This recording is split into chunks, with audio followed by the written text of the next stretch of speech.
Welcome to the State of Developer Education, a podcast by Major League Hacking. We explore how technical leaders are creatively tackling the developer education gap to help prepare the next generation of technologists for the real world and build businesses that can adapt to any changes in the technology ecosystem. I'm your host, John Gottfried. Welcome back to the State of Developer Education. I'm so excited for this episode with Katie Hoesley, who's the Senior Developer Advocate at BigCommerce. How's it going, Katie? Good. Thank you for having me. I'm excited to be here. Yeah, thank you for joining us. So I like to start every episode with my guests' origin stories. So I'd love to go back in time a little bit and hear how you first got started with tech and coding. Great question. So I graduated college. Oh my God, I know it's like 7 years or 8 years ago now. And I backpacked after college. I was an English major. And when I came back from a year abroad, I was like the most unhireable person ever. Like I didn't have any good job experience. You know, I always had summer jobs and worked through school, but none of it was amounting to much. And I started working for my mom's best friend's like digital fitness company. And I was just kind of doing odd jobs for her.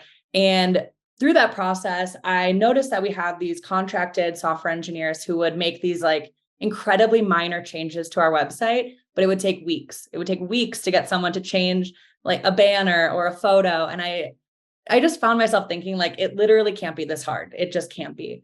And then sort of a strange story, but I was on this retreat in Nicaragua and met these guys, and they had started a software boot camp in San Francisco called Hack Reactor, which if you're like in the boot camp space, you might know of it. And, you know, they were like, we think you'd be a good candidate. Like you should think about it. And I was like, you know, I don't want to make this kind of huge decision while I'm on this retreat. That just seems like a bad play. And like 4 weeks later, I was moving to San Francisco to start Hack Reactor. So I really honestly had no idea what software boot camps were. This was kind of the time where they were sort of starting. Now I know there's like 100 of them. But they weren't on my radar at all. Software engineering was not on my radar at all. Coding was not on my radar really at all.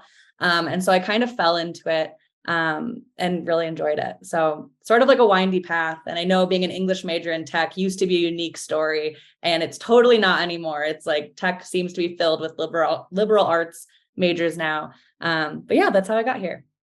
That's awesome. Yeah, I mean, I also have a history degree and, you know, had brief inclinations to become a high school history teacher, but realized really quickly that like that was just like an incredibly difficult path. And I didn't really like school enough to go through with it, but I, ended up in teaching anyway. So it's a little bit, on the same path.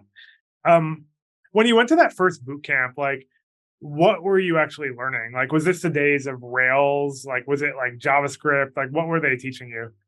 It was full stack JavaScript with like a huge lean towards like React and front end development, like kind of minor, just like, the basics of database stuff and server stuff. But, we left as full stack developers. I would say I was definitely more knowledgeable about the front end. I still am. But yeah, it was a full stack JavaScript bootcamp. Awesome. And so I saw that like pretty soon after doing that, you started teaching other people how to code as well. Why did you want to do that? Like that seems like a kind of an interesting path to go learn this thing and then immediately start teaching other people about it. So Hack Reactor had this residency program where every cohort, a couple people would be hired to then like help teach the next cohort. So it was a little bit of like those who can't do teach for me, where I left the boot camp still not very good. I think a lot of people in my cohort just totally got it, hit the ground running, totally understood coding. And I was not like that. I needed that like to go back and do it again and learn to teach it to other people before I really got it. So the first cohort that I taught, I was really behind the scenes, just kind of like, doing code reviews for people, doing these really minor things. And then a couple cohorts in, I was doing a lot more of the actual instruction. And kind of like you, I really did think about becoming a teacher until I learned what being a teacher in like the American school system is like. Hats off to teachers. We need them so much. But I was like, I definitely am not going to be able to do that. And so I really liked the idea of finding this kind of like hybrid role where like my technical knowledge was important and I could always keep learning, but I was kind of in this like teacher mode and had students, and I really liked that. I know a lot of people who have found teaching people to code to be an incredible learning experience for themselves. Like I feel that way. Like when I work with students in the MLH community, like I learn a ton just by helping them through the problems they're facing. I'm curious, like, a lot of the people who listen to this are more experienced developers, but like when you're working with students, like when you're working with people who are just starting out, what are the things that they struggle with that like more experienced devs like wouldn't even like cross their mind? That's a great question. I think there's a lot in coding where it's like people who are too good almost can't understand the problems of people that are brand new because it becomes so innate to you. You just totally get it. I was so bad at coding that nothing came naturally to me. And I think what a lot of people struggle with is all coding is easy to understand from a high level. I want to add a button. I want to do this. I want to do that. People understand these concepts from a high level, but actually being able to translate the ideas into something you're typing on your computer, I think is a huge blocker for a lot of people. And so I would really drill down there a lot where it's like, you just really isolating what bridge is missing to like get them across to be able to do a thing. And I think for a lot of people, it's those like basic fundamentals, they jump right into learning to code, learning a framework, or learning to code using trying to build an app or something. And building is the way to learn. But if you don't understand the fundamentals of like, what is a for loop doing? Or what are these different types of variables? Like what is an array and what is an object? Like, I think a lot, especially in bootcamp land, I think there's like minor misconceptions and those kind of fundamental things that end up growing, like snowballing over time until someone's so blocked. So yeah, for me, it was like really getting people to be able to talk through what they wanted to do and then like find that connective tissue so they could actually put it in their text editor instead of keeping it in their brain. Bootcamps are a little bit different. I think they tend to be more practical. But like in the average computer science classroom, it's often the opposite where they like teach you like, here's what a loop is and what a variable does.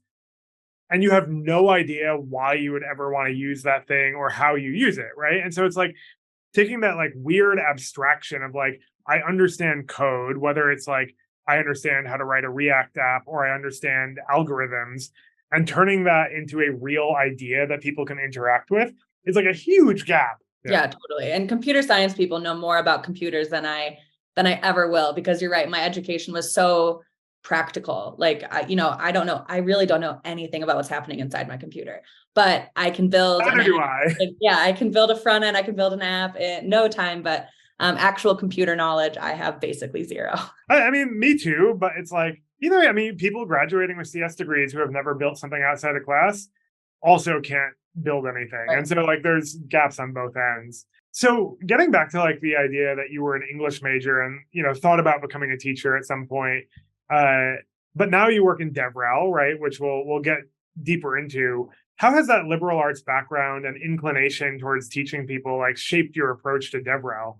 That's a really good question. I think like going from like liberal arts, which is so like fluid and there's not a lot of barriers around you, especially in college as a liberal arts major, they kind of want you to explore and want you to think differently. And not that that's not encouraged in other, fields, but it's so creative. And I think that has been really, really helpful for me in all of my jobs, but very specifically DevRel, because I'm just constantly encountering problems or encountering people with problems that I don't understand, and like figuring out like, okay, who is our audience, and what are they like, and what do they not understand? What do they understand? And just getting really creative on like, how can we solve these problems? Also being an English major, I can whip up a blog in like 15 minutes. So that I specifically being an English major and being able to like whip out written content really fast has been really nice. But I think a lot of it also is about communication. And being able to like really effectively communicate with people to figure out what their problems are, and then also figure out how I can help to solve them, not just like necessarily in the immediate, but if one developer we work with has an issue, there's a really good chance a lot of other people are going to have the same one. So yeah, I really think like communication and like being creative has been like integral in particularly DevRel. I would completely agree with that. Like, I feel like most of the DevRel people I talk to, describe it in some way along the lines of like combining technical knowledge and like, community building, communication, empathy for other people's problems, like all of these like skills that aren't related to writing code, but help you make other people successful, right? And it's that combination that makes DevRel so different from engineering. Totally. Yeah. Yeah. Um, that's great. And so when you think about like, helping people through those like learning problems, like, okay, you know, what do I do to make this button do what I want it to do, right? Like, obviously, those are fairly introductory challenges that people face when they're learning to code. But I imagine that, like, in the BigCommerce developer community, there are versions of that, right, in more complex ways. Totally. What are some of those challenges that you see people like running into, and how do you solve for them in a like a way that addresses it for the whole community? That's a great question. And, some of the times people are running into problems that are straight up problems on the platform. Like any other tech company, we update things break, things are documented that aren't necessarily accurate because things have changed, and we try to keep up as best we can. But one place I've noticed like that in particular is folks who are getting started on the platform. I think BigCommerce, and I'm super biased, but I had no interest in e-commerce before I started working here. And so I don't really have a huge dog in the fight, but I think it's just not that easy to get started, or wasn't that easy to get started when I started at BigCommerce. And I think like I wanted to pivot the way we talk about our platform and the way we think about it as a DevRel team to being a place that not only can people get things done, but they can also learn here too. Like, as a developer who was horrible at coding, it was so frustrating when there was no content that would help me get going.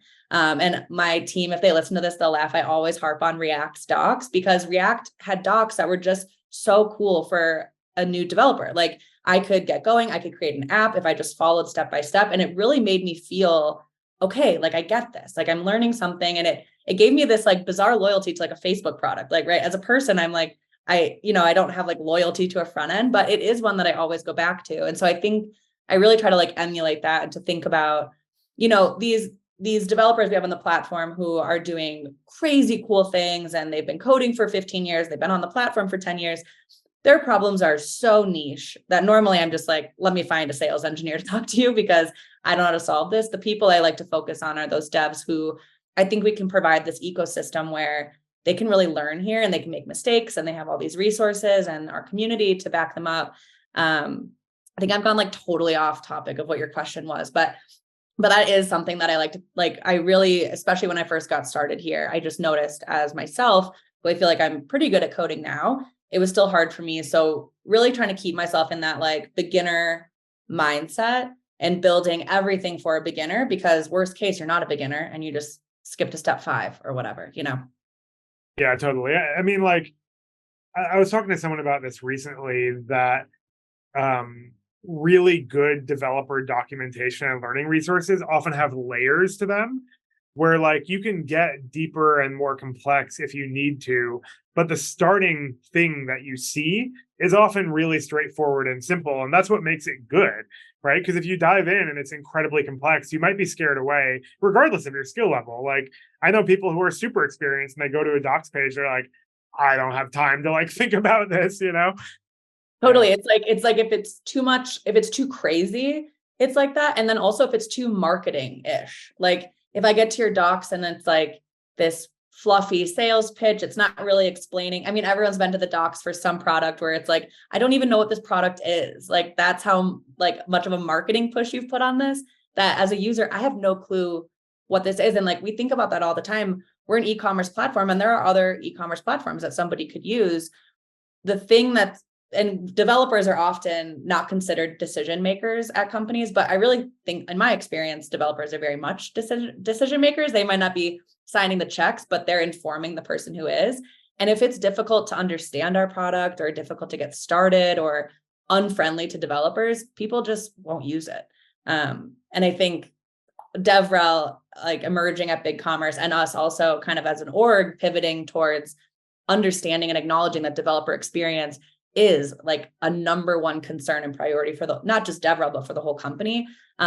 Speaks to that. And also was great timing for me as DevRel, that thought was like kind of ubiquitous at the company, and I didn't have to sell people on it. People were like, yeah, totally on board. Like devs are really important. You talked about something there, that developers influence those buying decisions.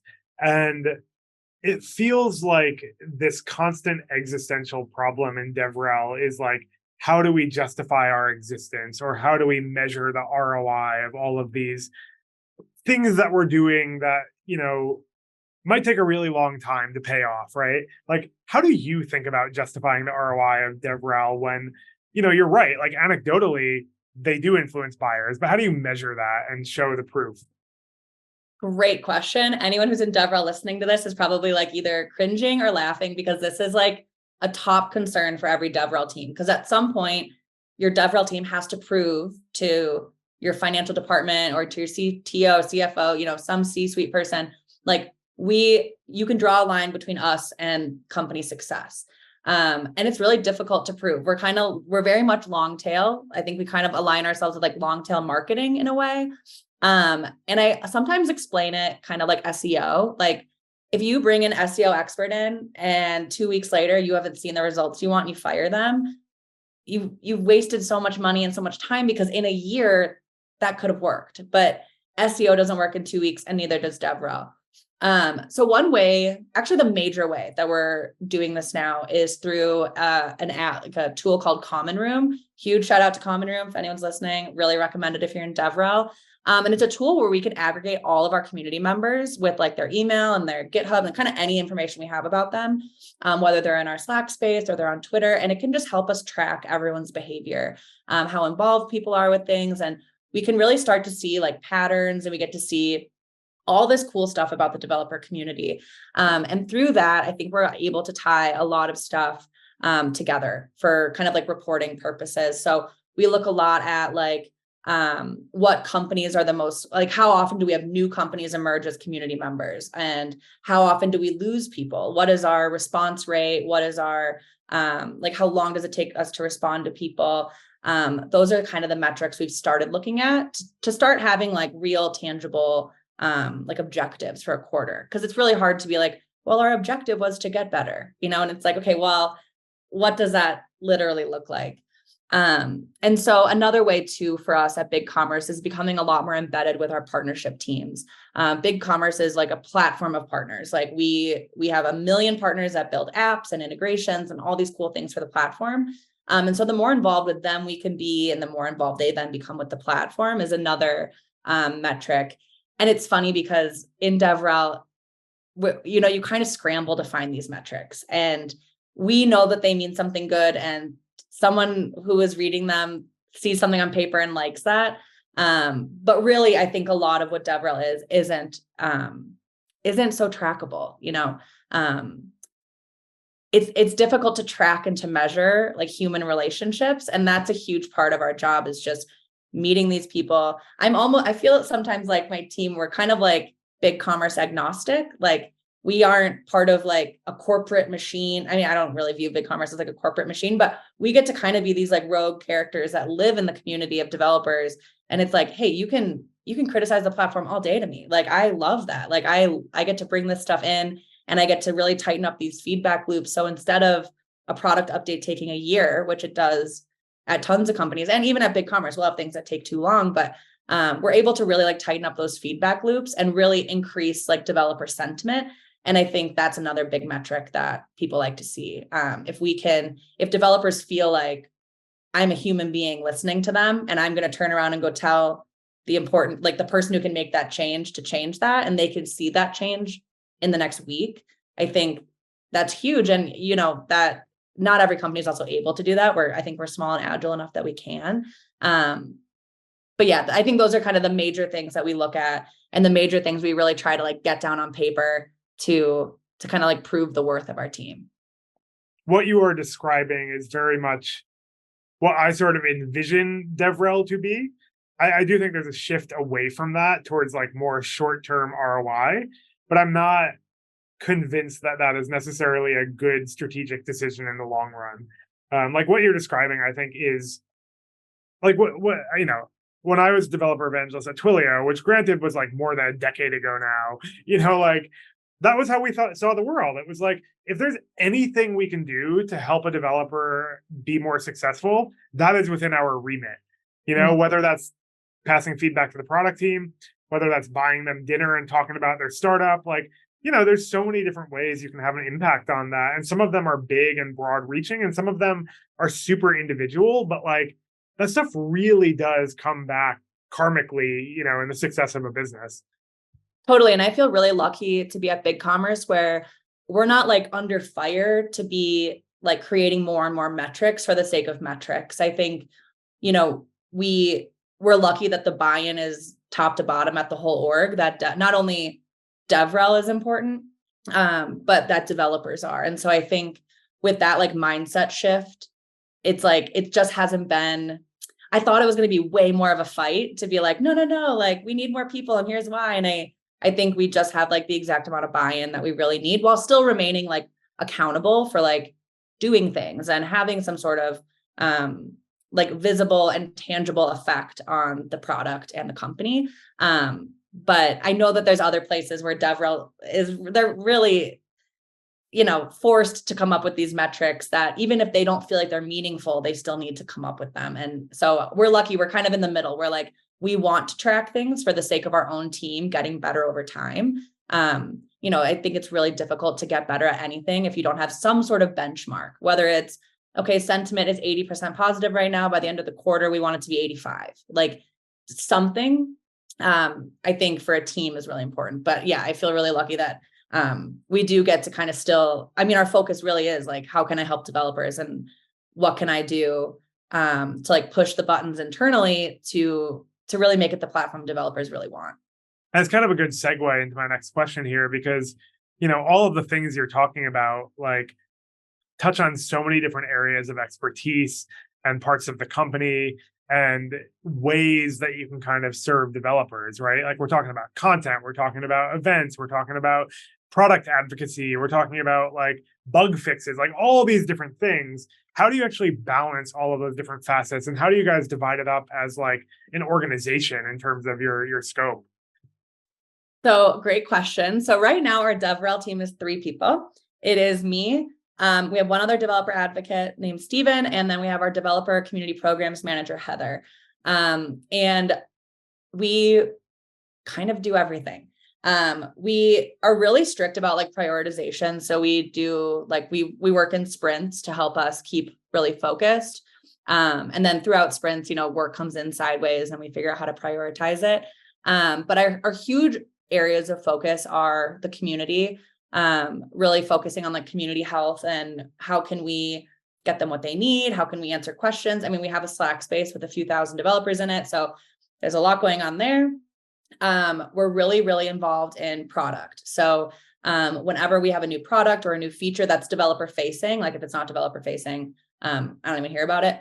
But when it's developer facing, we get brought in pretty early on to like dog food, to give feedback right away. And then as alphas roll out and betas roll out, we kind of like, always have like a dedicated Slack channel for any new beta or alpha. We kind of manage that and try to think throughout that process, like what does this particular product need for developers to be enabled? Some of them need the whole gamut. They need a blog, they need a demo, they need an AMA. Some of them are pretty simple and small. They just need a blog. And so I feel like, it's always changing where our priorities are, but we try to keep everything very much tied to our North Star of like improved and like excellent developer experience. And so there's occasionally things where we're like, this is such a good idea. Whoa. And then we're like, that's a terrible idea. We have to drop it. And we have to be, pretty quick on our feet. Like, okay, that we thought that was good. It was bad. Trash it and move forward. With a 3-person team and, however many tens of thousands of devs working on the platform, we got to be, unattached to our ideas and unattached to things that we do, but also really just keeping that North Star in mind, I think is really useful for us at least. So what are some of the things that you've seen that, you thought were a good idea, but didn't turn out so well? So one that I did, and if anyone did like participated in this, actually like no one participated in this, but some people might have heard about it, is we tried to do just like a Hacktober thing, just like hopping on the train of like Hacktober being a thing. And we had all these open source repos. I feel comfortable talking about this now because we've groomed them a lot, but a lot of them were just like really out of date. Like there weren't really instructions on how to like contribute. Like I was like, oh, this will be so easy. We'll just like post about it. And then we'll just like check all the pull requests and see if it was anyone that entered the contest and whatever. And it was like so much more lift on the back end than I had thought. Our open source team, I don't think was thrilled with me. It was just like, okay, I thought this would just be like a quick layup, and it was coming on the heels of our first hackathon. So I think we were kind of like, okay, let's ride this momentum. So that was a great learning experience because it was like, okay, I had no clue what I was doing. And I didn't do a great job. But again, it was kind of like, okay, that was terrible. And I was a little nervous. Like my boss was a director and I was like, okay, like I did a terrible job on this. And he was like, yeah, move on. Like, we don't even have time to think about it. Doesn't matter. And no one knew it was bad because no one participated. So I don't think anyone even knew that it went poorly except for me when I'm checking pull requests and I'm like, there's 0. How weird. But it was honestly, I feel like everything we've done wrong on our team ends up being a really good learning experience. Like DevRel existed at BigCommerce before me, but didn't exist when I got here. So there was like, I had some notes from previous DevRels. I worked closely with our like merchant community team for a while. And as I kind of gathered info, it just became clear we're just going to have to start trying stuff. Like we're just going to have to try and fail and learn and see where things go. So not to like negate a bad job that I did, because I did do a bad job, but I think a fun thing, and actually a really nice thing about BigCommerce is that I've been given a lot of flexibility to just like give things a shot. There's no sense in not trying. And if things fail, just delete the tweet that you announced it in and move on and everyone will forget. I absolutely love that philosophy. Like I have, there's a guy that I used to run into all the time, but he was a really prolific tech blogger.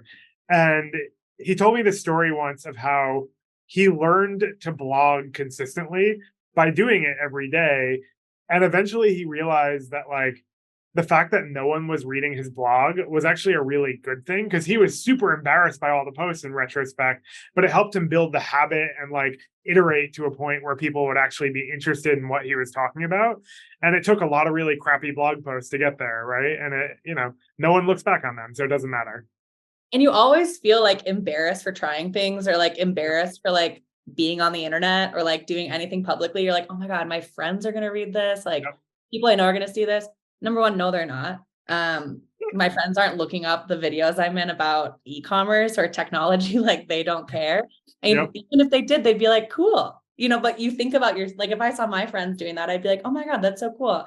But you're like worried other people are gonna, there's so much like perception problem, I think. But yeah, the more you do it, the more it's just so comfortable. In the opposite vein to like unexpected failures, like what's something that was an unexpected like hit? Our hackathons. So our hackathon thing all started because, I think people had proposed them in the past. It wasn't like a novel idea no one at BigCommerce had ever heard about. But I was in a Web3 hackathon last spring, or like 2 springs ago. And I was thinking to myself, like, this was so fun. Like I won a bunch of money, like everyone won, like it wasn't really that hard. I learned a ton, like it was really great. And when I came back to work after it, we were thinking like, okay, what could we do? What would be a fun developer event? And we were like, what about a hackathon? And we had just kind of started to get some like footing at like our team had started to get some footing at BigCommerce. Other teams started to know who we were. People were starting to talk to us instead of us having to talk to them. And we pitched it and we were like, everyone's going to just say no. And they didn't. Everyone was super into it. And then I was like, shoot, is anyone going to even register for this thing? And we had like 80 people register and like a bunch of teams submitted really cool projects. It was such an awesome way to meet all these devs that are in our ecosystem outside of like Slack and Twitter, like actually talking to people. It gave us like all this cool content to create, doing, lightning talks throughout the hackathon about cool stuff. It was just awesome. And I have a really great team that put a ton of work into it. But I think we were really surprised at like how excited our community was to do something like that together. Because you really never know if everyone's going to be like, I'm not going to take a week of my time to like build something for your little contest. But tons of people did. And so, yeah, so that's been something that we've been doing kind of like in an ongoing way. We're like about to launch our third one in a couple weeks. But those have been great, and obviously got our wheels turning on like, okay, we're not going to just be doing hackathons only forever. What else can we do?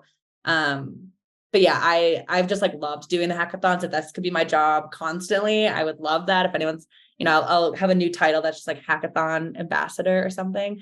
But I felt like it was really successful for us and for devs. And I think anything that's that, where it's like, we are getting a ton out of this as a company, but the developers are really, really getting a lot out of it too. Like anything I can find that's in the middle of that Venn diagram, I think is like such a win. So hackathons, without a doubt. That's what I love to hear. It's funny. Like I didn't even necessarily like know that that was such a big thing for you all before we did this, but obviously that resonates with us. Like we do 200 hackathons a year, and there's literally people on our team whose full-time job is hackathon community manager, and like all they do is like help people plan hackathons, which is literally a full-time job. Like totally. Yeah, right now we're like, oh my God, we need like 15 interns that just manage Slack to talk to people through hackathons. Cause it's crazy because you still have your regular job going on. Like you still have DevRel stuff. And you want people to ask questions. Like that's incentive. Like I want you to be bugging me all day and night about the hackathon. That's great. But then it's also like, how do I respond to all these people and get them all the information they need? So it's a lot of work going into it. So I don't doubt you guys have a lot of people dedicated. Yeah. And so are these events, you said they're a week long, they're virtual, like distributed events, right? Yep. How do you actually conduct them? Like, you said it's over Slack, like, is there a lot of like video chats involved? Like, what's the sort of like format and how do you interact with people? Great question. So they've all been virtual. I think the first one was 2 weeks and then the last one was 10, but they're all hovering around a week-ish. And we've thought extensively about doing one in person, but our problem is that we have and not a problem, but we have a extremely global community. So we have huge hubs in North America, in Europe, in like Asia and Australia. We have, and then kind of dotted all over the planet, but we have these huge communities. So doing them in person is just really hard. So as we run them now, we do everything over Slack. So they're all added to this like Slack channel in our developer Slack space, which is great because we want them there. Like once they're in, and it's great because then they realize like this is a really great little resource and community, and they don't have to do anything to be there. They just have to be there. And then we have done video series for all of them. So the first one was over Zoom, disaster. I like scheduling them and getting them up was just like, I was doing it constantly. It probably was not a Zoom problem. It was definitely a me problem.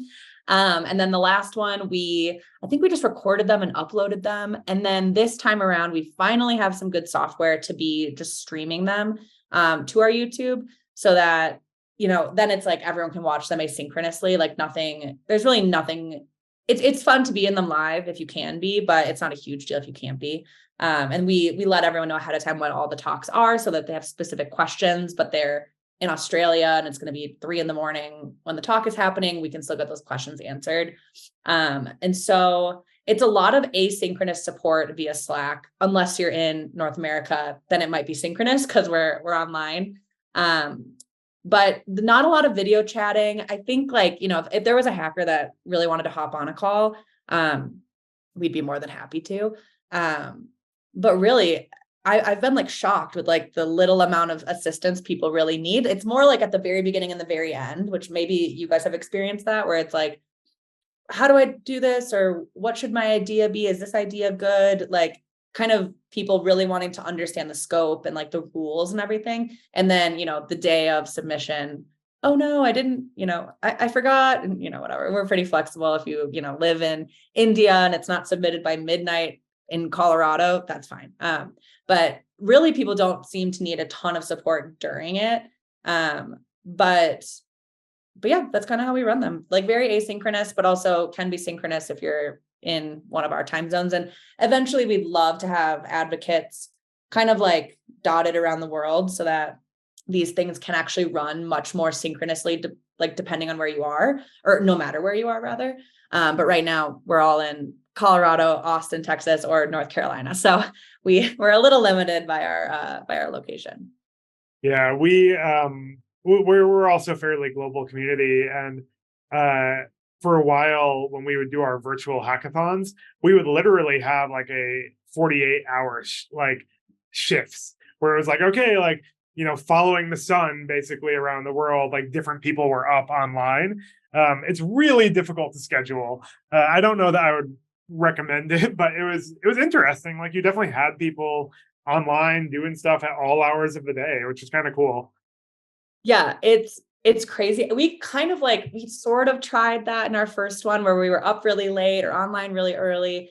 And I think I just started to realize, like, I don't know if this is a big enough value add, especially because we might have, say we have 100 people in a hackathon, like maybe 50 of like half or somewhere, so it was kind of, I think you guys probably deal with like way, way, way more people. And in our last one of our featured product in it was for a product team that's in Australia. So we did kind of have this like half and half thing, which was really cool.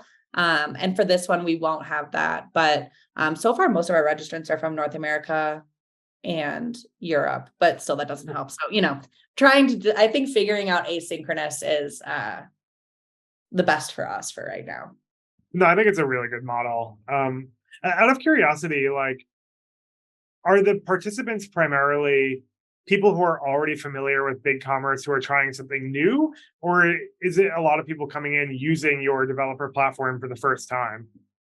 It has mostly been people are very familiar with the platform. So our first one and our first one was just, the prompt was build anything for the platform.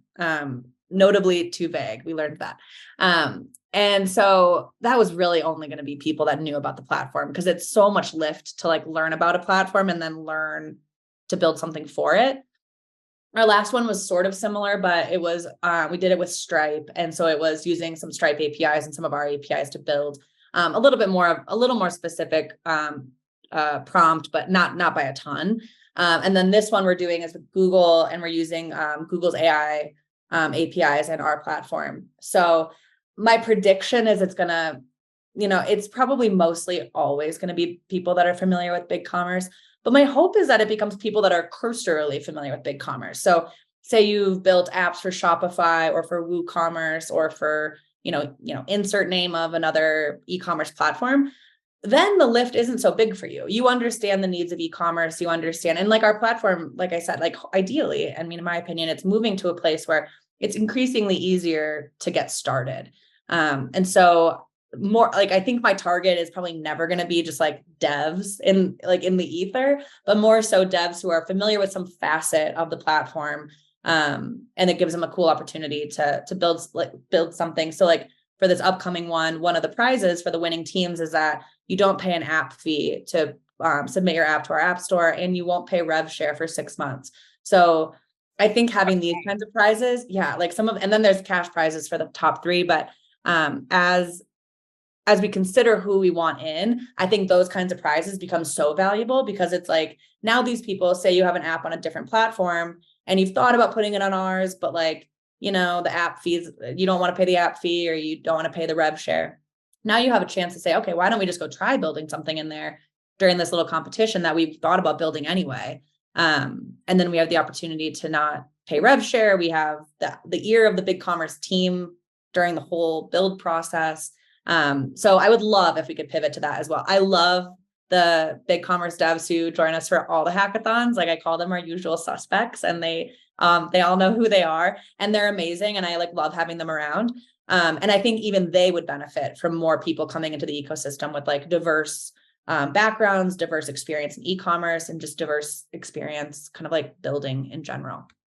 That's awesome. And I love the idea that like the incentive for doing the event is a way to almost like support the continued development of their projects, right? Like, I feel like your platform probably has this really unique, almost like marketplace effect, where it's not just developers using it, like that's great, but they're using it a lot of times for their business or for their livelihood or for all of these things that are sort of like, I don't know, like have a built-in like feedback loop and incentive where they get to hear from their customers and users, you get to hear from them, and it all kind of comes together in this bigger platform. Yeah, totally. And I think that's what's really fun about it. And honestly, I didn't know that about BigCommerce when I started working here. I knew nothing about BigCommerce when I started. I always laugh like they really took a big like chance on me because I had never done DevRel and I showed no real knowledge of the company besides like, the Google search you do before you get hired.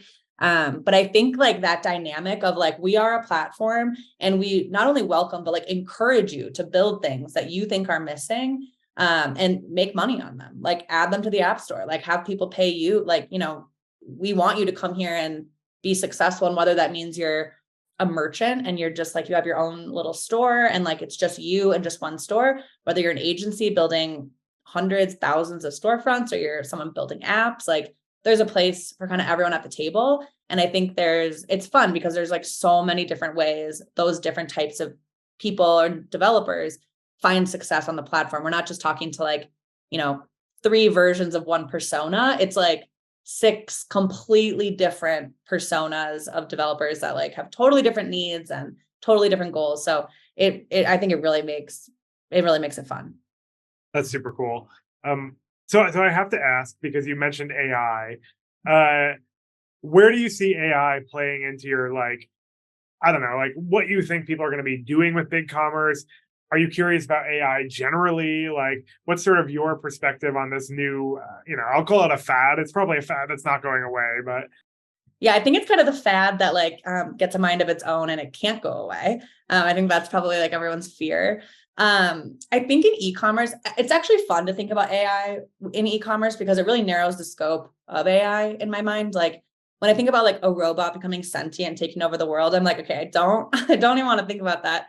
In e-commerce, it's more like generating product descriptions, like creating like automatic ways to like do inventory management, to do like customer recommendations. I think as like online shoppers, which I think today we all are, we're encountering AI more than we even realize. Like these chatbots that drive us all to the brink of insanity, like these are AI, like when things are recommended to you based on things you've done, like there's a chance that's an AI feature. So I think, especially for this hackathon, something we've talked to people about is number one, we don't want to see 15 submissions that are generative product descriptions, like that one's a layup. We get that one. But really thinking like, rather than creating tech for the sake of tech, which I think happens a lot with these fads, right? Like we saw a lot of things with Web3 that made Web3 look kind of foolish, even though I think there's a lot of really cool things in Web3. AI, I think, has the same like risk factors, but also the same number of like practical applications that could actually impact the daily lives of merchants or developers building on the platform. So I'm really curious to see what people come up with. I know we have a list of some like suggested projects, but most of them are kind of like the chatbots, inventory management, catalog management. You can generate product images. You can do kind of stuff like that. I mean, I think we've all seen kind of what AI generated images look like. I think they have a ways to go in quality. Some of them are obviously bizarre. But yeah, and I think also personally, I'm really excited for our devs to get really into AI. I'm not like personally interested in it outside of like the scope of BigCommerce. But yeah, I think that's kind of where I am. I'm interested in what the devs are interested in, and if this is what they're diving down, this is the rabbit hole they want to dive down, I'll definitely go with them. But I think this hackathon will really shed a lot of light onto kind of like, what are people actually thinking about? And we have no idea what they're going to build. And I think we can assume what we think they're going to build, or we have some ideas, but I think that will give us like a really interesting look into the minds of the devs on the platform and kind of like where they're thinking AI and e-commerce intersect. Because I think it's probably going to be different person to person. Yeah, almost certainly. I'm also curious one day to see like, where does AI and DevRel intersect? Like who's going to make that AI bot to like answer questions about your documentation? Right. Yeah. And it's funny too, because like, I don't really want these bots to learn empathy, because I think that that's like the way every scary movie about AI is going to start. But that's such an integral part of developer advocacy and developer relations, is like hearing someone's problem and like really thinking it through their lens and kind of putting yourself in their shoes. So I'm hopeful that I don't get AI'd out of my job anytime soon, but who knows? Right. I think it'll become more of a utility than a replacement, but maybe I'm an optimist. I don't know. No, and I actually think that could ideally tie back into like metrics for DevRel. Like there could be a really cool way that some machine learning algorithm measures some more meaningful metrics about DevRel that like as a person with a spreadsheet, I can't do, but with like advanced data science and machine learning, I'm sure someone out there will create it. So if someone hears this, you can have that idea if you run with it and create it. Zooming back out to like you learning to code, you teaching people to code, all the work you do with the BigCommerce developer community. What are some things that you'd like to see change or evolve around how developers like start out, like how they learn to code initially? That's a really good question. So I think the barriers to entry should be a lot lower. I think, and actually an issue that we have is like it's really hard for developers, I think, especially starting out, to find reliable resources. And I think that's why so many people do boot camps is it's like someone aggregated all the information for you. So you'll go there, but everyone who goes to a boot camp at some point when they're mad at the boot camp, because everyone experiences that, it's like misdirected emotions where you're mad at the teacher, is like, I could just learn this online. And it's like, yeah, you definitely could just learn this online.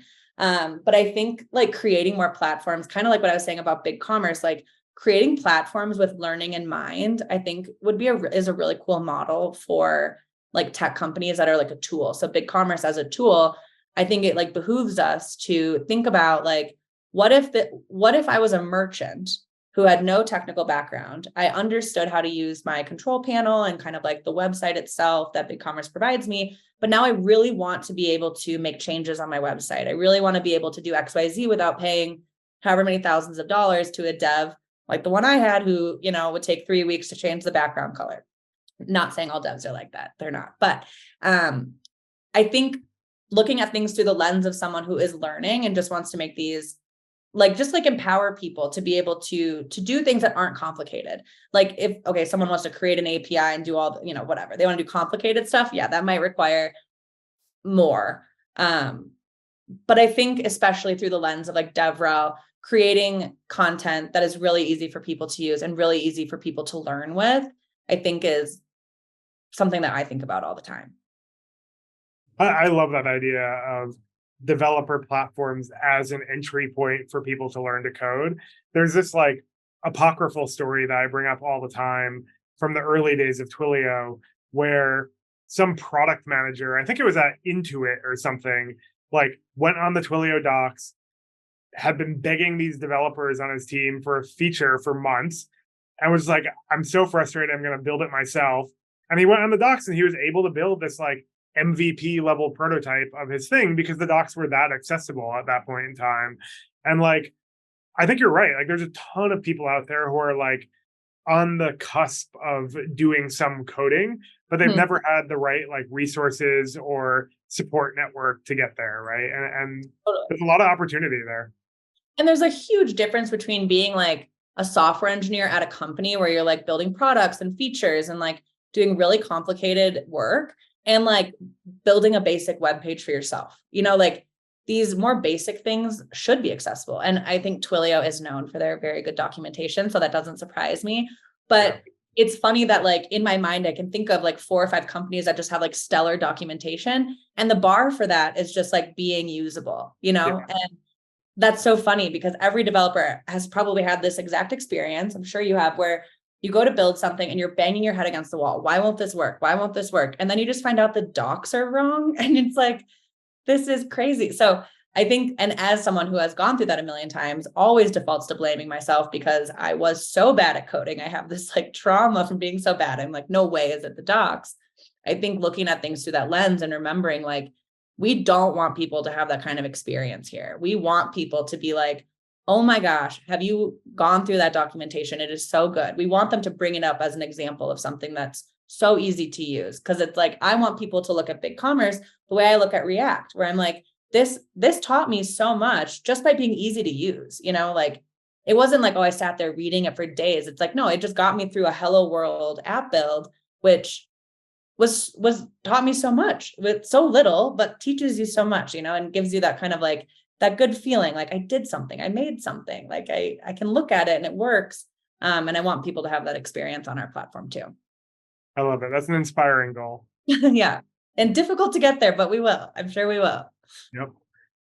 The question I always like to finish up on is, I like to ask people if there's any like aspirational figure you would love to like spend a couple hours with, like dead or alive, someone who does interesting tech stuff, science, maybe totally unrelated to tech and science, just someone you look up to that you would love to like pick their brain for a couple hours about how they see the world.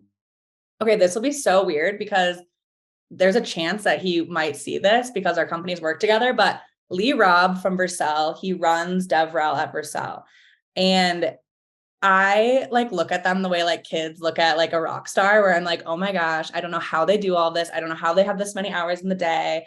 Their video production is amazing. Like they really have honed in on like how to talk to developers and how to enable them and how to really like empower developers to like build stuff and do stuff and know about stuff. And I just think like their team does such a phenomenal job. And as a team where we're kind of this like roll your own, we've been throwing stuff at the wall, we're really learning. And we've only been a team for a year and a half, like not even 2 years. So it's like, I don't feel bad about where we are. I just know there's so much to learn. And so I really do look up to teams that have been so successful in DevRel for so long, because there's not really that many.